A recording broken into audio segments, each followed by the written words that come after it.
Hola, ¿cómo están? Espero que les haya ido muy bien. Ahora les voy a contar de que llegó el gobierno con Nicolás de Obando.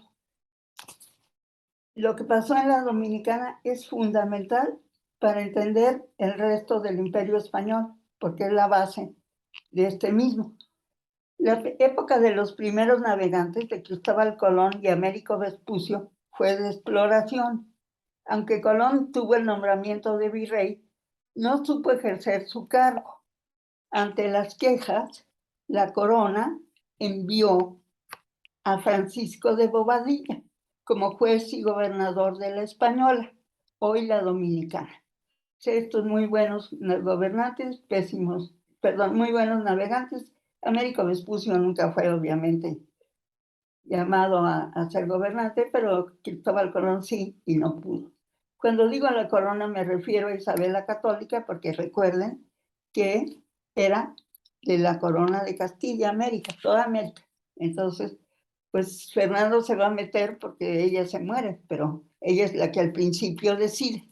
Entonces llaman a Bobadilla, el cual se lleva preso a Cristóbal Colón, así que así lo manda, porque él se queda como gobernador y fue pésimo.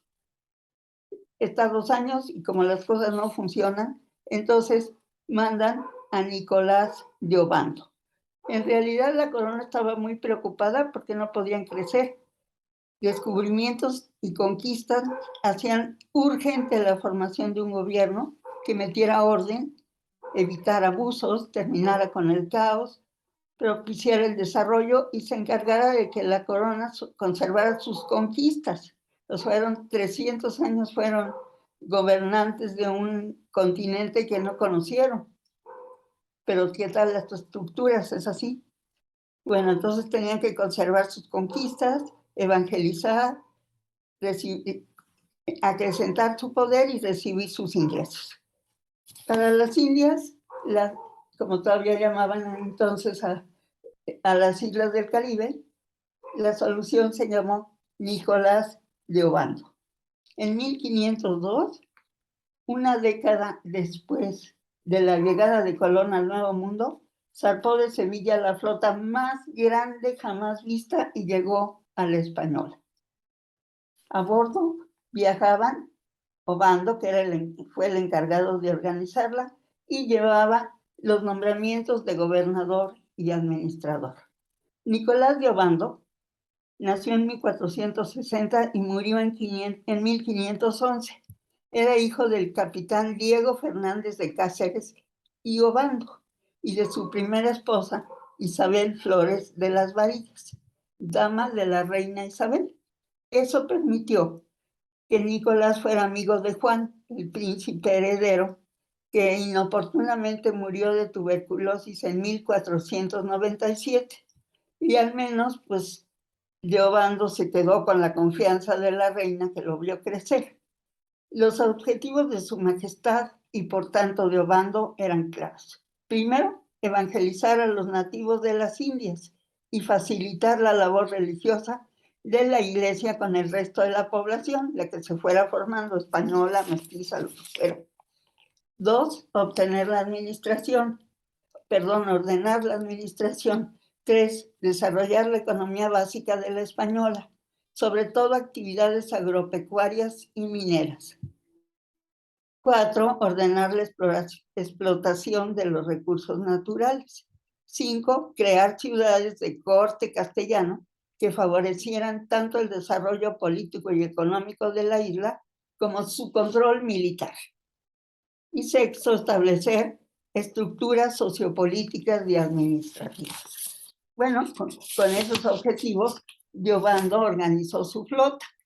Acuérdense que Sevilla es un puerto interno del interior y este es el río Guadalquivir por el que salen las naves. Entonces tenía que organizar una flota de 32 embarcaciones, como les decía, enorme. Llevó a bordo a las personas y los artículos necesarios. Se calcula que seleccionó alrededor de 1,500 colonos de diversos estratos sociales y ocupaciones, y que los seleccionó con todo cuidado, era fundamental. Por ejemplo, llevaba militares, agricultores, mineros y artesanos, y llevaba a sus familias. Sin familia no hay arraigo. Además de 12 franciscanos, 4 curas, o sea, del clero secular, los de las parroquias, un médico, un cirujano, un boticario y un botánico. También se encargó de llevar diversas plantas. Camino hacia América subió caña de azúcar, que está importada de las Canarias, y ya de Europa traía algunas otras cosas como lechugas, habas, rábanos, cebollas, pepinos y zanahorias.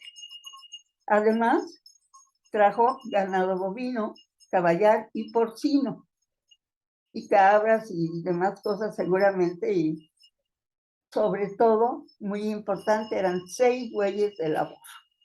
También llevaban asadones y otros aperos de labranza, materiales para construir fortalezas y unos para hacer un pequeño astillero. Como provisiones para la tripulación, había bizcochos, vino, salazones, legumbres, aceite, vinagre y agua. Los viajeros tenían que llevar sus propias provisiones y encargarse de cuidarlas, también de guisarlas. Cada quien, no había la cocina y el restaurante, sino cada quien preparaba sus cosas. Sabía que el viaje sería difícil. Todos y cada uno iba a tener que cuidar sus alimentos, su agua, sus animales, y dormirían junto a ellos, pues no había espacios privados. Los barcos eran una gran bodega donde tenían cabida los seres humanos, no al revés, no un medio de transporte para ellos. Solo el gobernador gozaría de cierta privacidad. Entre los candidatos aprobados para cruzar la mar Oceana estaba ni más ni menos que Hernán Cortés. ¿Pero qué creen? Él era estudiante todavía, tenía 17 años. Su papá era amigo de Obando, Martín, era un hidalgo, era bastante cercano a él, era inquieto, culto, y expresó claramente que le interesaban más las armas que el latín y las leyes. Pero ¿qué creen? No embarcó. Rumbo a Sevilla, encontró una dama de su agrado. Ella estaba recién casada, pero no importó. Los amantes aprovecharon que el marido tuvo que salir. Pero ya ven que hay un dicho que dice que el diablo está en los detalles. Regresó el marido. Y entonces el conquistador tuvo tiempo de recoger su ropa y, sin ponérsela, salir corriendo. En la huida se subió una barra que cayó bajo su peso. El ofendido lo alcanzó. En la huida hicieron tanto ruido que salió la suegra del ofendido, la madre de la infiel, dirían entonces, y gracias a ella Cortés pudo contarla. El marido entonces le perdonó la vida. Con una pierna rota, se vio obligado a guardar cama durante varios meses. No existía la medicina del deporte. La pierna soldó mal. El aventurero cogió el resto de su vida. Por eso, si se fijan en sus fotos, siempre trae un bastón en la mano. Claro, eran bastones mucho más gruesos que los que conocemos hoy, pero él toda su vida cogió por eso. Entonces, el 13 de febrero, la flota de Obando partió sin él.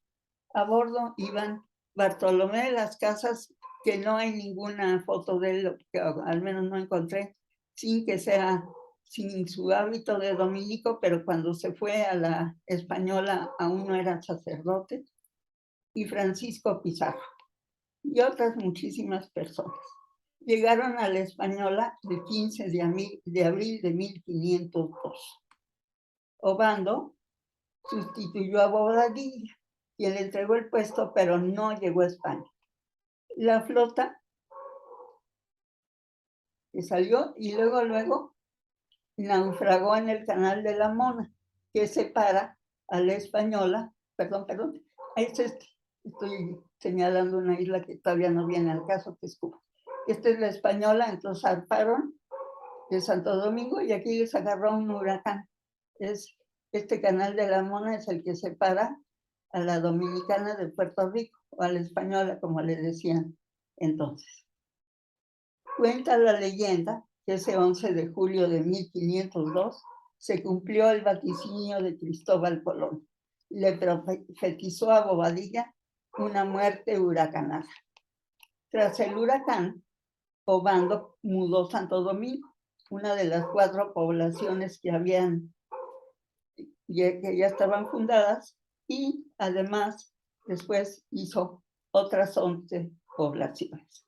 Las verdes son las que encontró, están en línea recta desde el Atlántico hasta el Caribe, y Santo Domingo lo movió tantito. Y si se fijan, bueno, pues fue haciendo estratégicamente las otras islas. Esta parte que es Haití ahora era donde estaba la peor rebelión que había en la española en ese tiempo. Entonces, si se fijan, pues puso en lugares bastante estratégicos cada una de las islas. En 1504, a bordo de la nao de Alonso Quijano, llegó finalmente Cortés a la Española. Obando le dio un repartimiento de indios y la escribanía de la recién fundada Villa de Azúa, hoy Pueblo Viejo.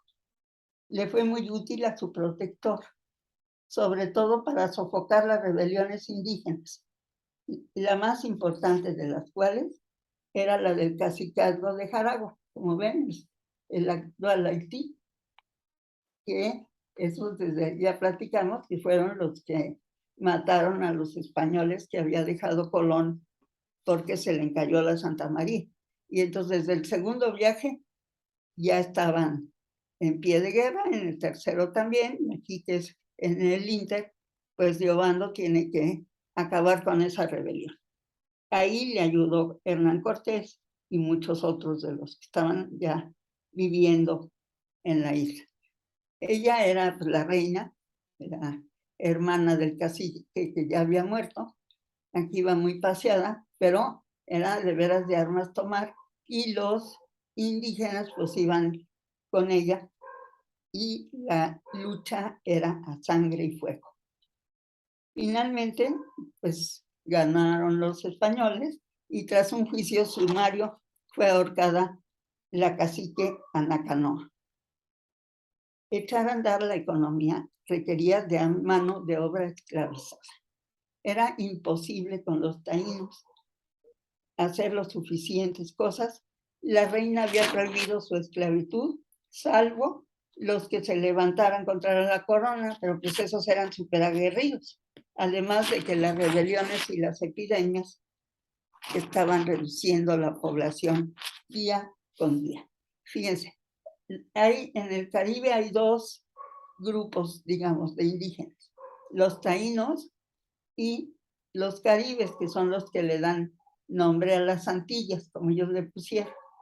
Los caribes eran súper aguerridos, y los taínos pues también, pero digamos que un poco menos. Los caribes iban contra los taínos, no crean que nada más contra los extranjeros. Y llegaban a las islas y los invadían y hacían de las suyas. Bueno, entonces aquí están los taínos clásicos, que son los de la Dominicana, y luego los occidentales, que son los cubanos. Tenemos palabras taínas como maíz, que es originario de allá, y porque en náhuatl, dependiendo de la región, aquí en el centro se dice centro, pero maíz lo aprendieron los españoles en la Dominicana. Y hay bastantes palabras de ese origen, porque pues esta es la base de todo. Es, digamos, el entretenón de la Nueva España. Bueno, Obando y de las casas y muchos personajes encontraron la solución: llevar esclavos del África subsahariana, que pues ya estaba descubierta, los litorales, como hemos visto, ya estaba el comercio. Los primeros embarques de negros fueron dedicados a la minería y al cultivo de la caña de azúcar. Ellos construyeron los ingenios y un galpón de piedra, o sea, una gran bodega que es donde guardaron todos. En sus primeros años como gobernador, Deobando tuvo plenos poderes y es cuando hace pues esta casa que se llama, ahora lleva su nombre, el hotel, y que es donde se supone que él vivió, ya muy reconstruida, como vimos sus ciudades, hace miles de cosas, todas las cosas que llevó, las plantas que ya platicamos, las gallinas, todo lo que llevó, empezó, todo, o sea, los caballos con los que nos conquistaron vienen del Caribe, no de España. Son todo descendientes de lo que llevó Deobando. Bueno, pues finalmente en España se muere la reina, hay toda una grilla, se muere Felipe el Hermoso, hereda el trono Juana y se supone que está loca, y entonces después de muchos líos entre unos y otros, el cardenal Cisneros se retira por unos años de ser regente, y en 1507 Fernando el Católico es el regente. Y entonces Deobando pierde poder porque pues no es gente de Fernando, sino de Isabel, y pues como es lógico, el rey nombra a sus gentes.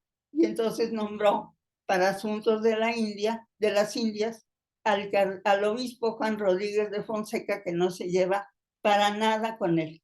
Y aparte hay otra cosa que ya les contaré, que es el primer gran pleito que hay entre la IP, si le quieren decir así, y el gobierno, que son los pleitos colombinos. Y entonces, como el primer round lo gana Diego Colón, medio lo gana, ya veremos, el 9 de julio de 1509 llega en calidad de nuevo gobernador a la Española.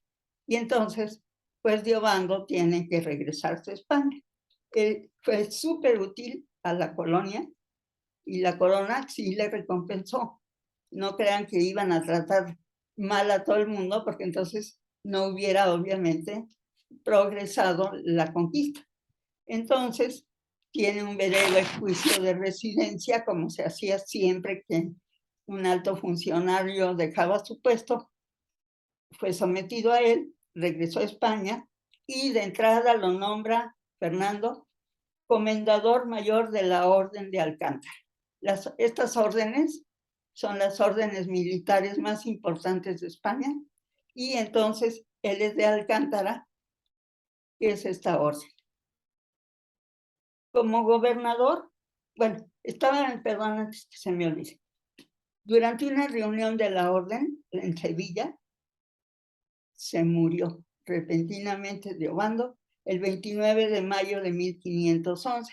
Se cree que le dio un infarto, pero pues no hay, obviamente, estudios ni información enterada de las cosas. Él fue enterrado con honores en Extremadura, en el convento de San Benito, que era súper importante. Entonces ahí está la tumba del gobernador que cumplió sus objetivos, y su trabajo y forma de organización sirvieron de base para expandir y consolidar el imperio. Pues eso es todo lo que les quería platicar por hoy. Si les gustó, por favor, háganle clic en me gusta, y si les interesa mi canal, suscríbanse y entonces pues les llega un aviso de que puse alguna que otra cosita. Que les vaya muy bien, espero que tengan muy buena semana, felices fiestas patrias, y nos vemos o nos oímos dentro de una semana.